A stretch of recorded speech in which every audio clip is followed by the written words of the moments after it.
Alexa, what day is today? Today is Monday, March 19th. Alexa, what time is it? The time is 8:55 a.m. Alexa, turn on lamp 1.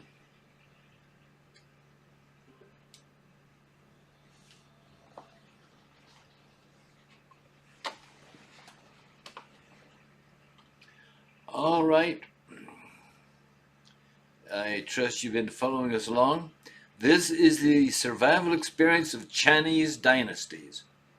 As before, vertical axis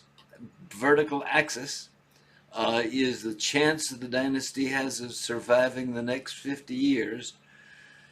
Horizontal axis is the age of the dynasty in 50-year increments. We took all the dynasties, started them as if they were started on the same day, and ran them out, watched them drop out. That was our source. Now, these are dynasties, not civilizations. First Chinese emperor was about 200 BC. The line of emperors continued into the 20th century, always the same civilization. It makes the West look kind of pathetic in comparison. 300 years, brick wall indeed. Even dynasties make Western civilizations look sick. For the first 200 years, every dynasty looks almost, but not quite, invincible. Long periods of great stability depend on a remarkable strategy. I'm the expert on history, so I can only give you what I have heard. Each year, the boys of a certain age were given a test on the sayings of Confucius. The bulk of them didn't excel, and they could look forward to a life of very hard work, poverty, and very little freedom. The ones who did best got a choice: stay poor or get castrated. In which case, they qualified for work. Sorry, we'll just see if we can correct that. They qualified for work in the administration of the government. It would be if we decided to castrate all doctors, lawyers, politicians, millionaires, university professors, and scientists. I would guess that there are those who'd favor such a plan, but I don't expect our overlords to be pushing it anytime soon. Upshot was there were no powerful families. There was no concentration of power that might threaten the imperial house.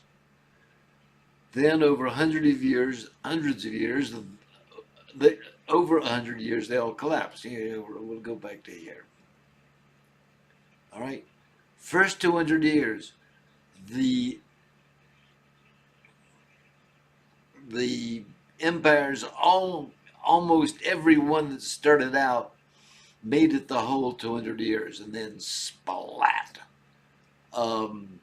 They all died out in 1 century.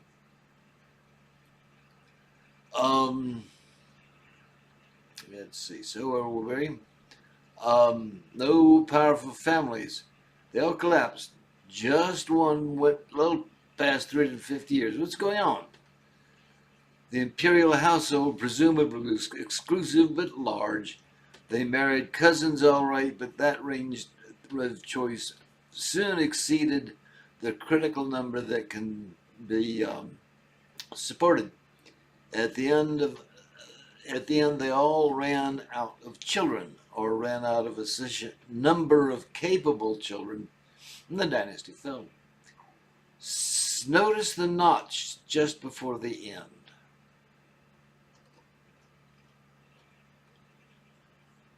See that notch? Okay, here they're surviving. Things get worse, things get better, and then splat. Okay, got that notch? You see it there. About 150 years.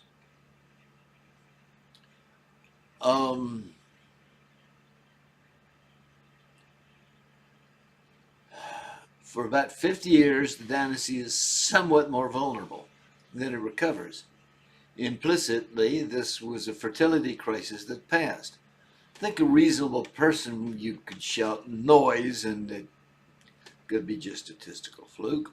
But if this were the only data, I would agree totally. But as the data gets piled on, that explanation becomes untenable. I don't know whether the notch is caused from the same thing as causes the notch in the Denmark data. Remember, I said we were going to come back to that notch in the Denmark data, which is tracing marital radius against fertility, not time against survivability. But there is a notch, and the notch, I don't know whether somebody out there is smart enough to say, oh, no, it's completely different, and put numbers on it and do a little algebra and say, see, it's unrelated.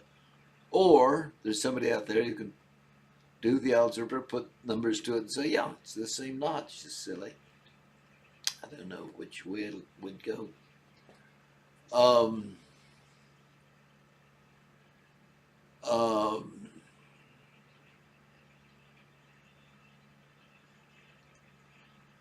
And that was the source of that data.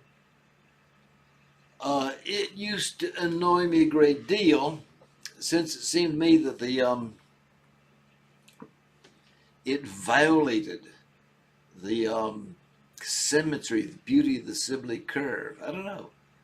The curve, fertility against kinship, the curve we're looking now is survival as a surrogate for fertility against time. If there's a causal connection, I'd dearly love to have explained. Instead, we shall go on to look at Japanese dynasties. So here we go. You will remember, I trust, that in the West, Rome, Mayans, Mesopotamia, etc., the line does this. Bam.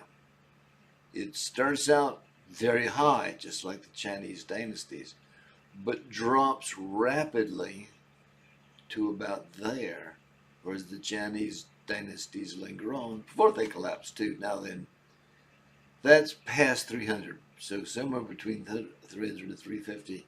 It looks to me like one little sad dynasty. Continued just past the 300-year point, and then splat.